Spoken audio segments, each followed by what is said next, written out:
Hello students, Hindi study classes में आप सभी का स्वागत है। हम पढ़ रहे हैं सुमित्रा नंदन पंत के द्वारा रचित कविता वे आंखें, जो किसान के दरिद्र और दुखमय जीवन की चर्चा पर लिखा गया है। इस कविता की कुछ पंक्तियां हमने पिछली वीडियो में पढ़ी तथा समझी थी। आज हम इससे आगे की पंक्तियों का पढ़ेंगे तथा उनके अर्थ को जानेंगे। पंक्तियां हैं, बिना बिका दिया घर द्वार महाजन ने, न ब्याज की कोड़ी छोड़ी, रह रह आंखों में चुभती वह, कुर्क हुई बर्धों की जोड़ी। कुर्क मीन्स नीलामी और बर्धों मीन्स बेलों की जोड़ी। लेखक कह रहे हैं कि अब उनके पास जो खेती थी वो सारी खेती जमींदारों ने छीन ली है, जमींदारों ने ले ली है। अब गरीब किसान के पास उनके खेत नहीं बचे। गरीब किसान महाजन से उधार ले लेकर अपना काम चला रहा था, परंतु महाजन ने भी अपना पूरा पैसा पाने के लिए उनके घर द्वार, अब खेत तो नहीं थे, घर बचे थे, तो उनके घर द्वार को भी बिकवा दिया, उनको नीलाम करवा दिया।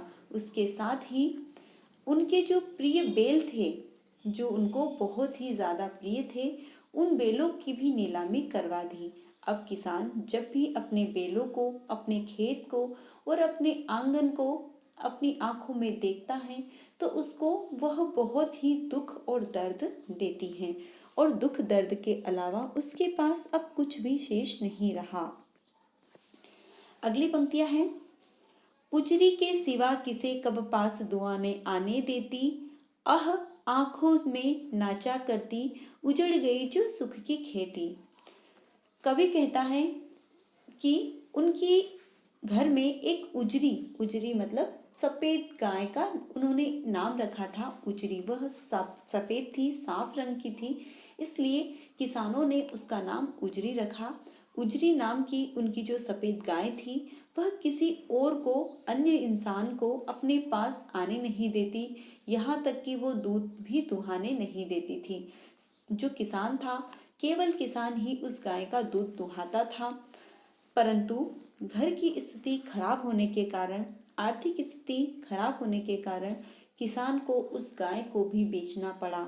फिर भी जो जमींदार थे, जो महाजन वर्ग था, उन्हें उस गरीब किसान पर कोई दया नहीं आई, उन्होंने उस पर कोई दया नहीं दिखाई, उसका सब कुछ छीन लिया या बिकवा दिया। अब किसान के पास जो भी कुछ था उन लोगों ने उनसे छीन लिया या फिर किसी कारण से उसको बिकवा दिया।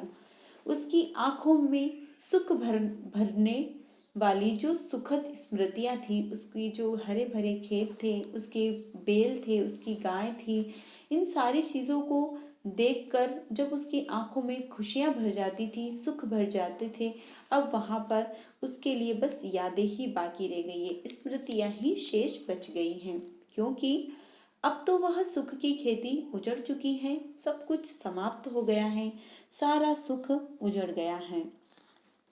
आगे है, बिना दवा दर्पण के घरनी, स्वरग चली आंखें आती भर, देख रेख के बिना दूध मुही, बिटिया 2 दिन बाद गई मर। कवि कहता है, जब किसान की पत्नी बहुत बीमार हुई, वह तो पैसों की कमी के कारण उसका इलाज नहीं करवा पाया और वह दवा या सही इलाज के अभाव के कारण मर गई। परंतु वह इस बात को जब भी सोचता, उसकी आंखों से आंसू गिरने लगते हैं। जैसे उसको 2 दिन के बाद, जब पत्नी जैसे ही मरी, उसके 2 दिन के बाद उसकी एक छोटी सी बिटिया, जो अभी शिशु है, दूध मुही मतलब अभी बहुत छोटी सी बच्ची है, देखभाल न होने के कारण, उसकी देखभाल करने वाला घर में कोई नहीं बचा था, उसकी देखभाल नहीं हो पा रही थी, इसलिए उसकी पत्नी के मरते ही 2 दिन के बाद उसकी दूध मुही बेटी भी चल बसी। अब किसान के पास रोने, बिलखने और तकलीफों को सहने के अलावा कुछ भी नहीं बचा था। उसका सर्वस्व समाप्त हो चुका था, उसका सब कुछ खत्म हो गया था।